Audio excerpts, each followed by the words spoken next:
Koko.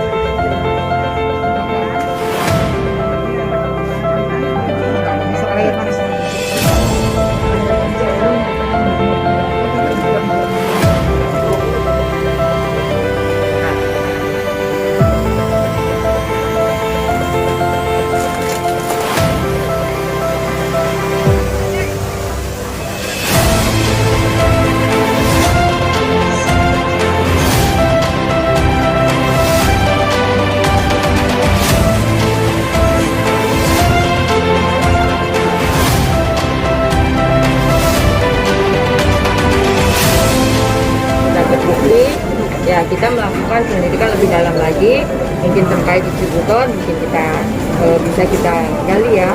Jadi kalau kami dari polisi melakukan penyelidikan lebih dalam lagi, itu saja. Ya kita tindak lanjuti ya sesuai dengan undang-undang yang berlaku, yang melanggar pasal berapa ya, undang-undang pangan, Undang-undang pangan, undang-undang perlindungan konsumen dan lain-lain. banyak itu ya. Oke Bu.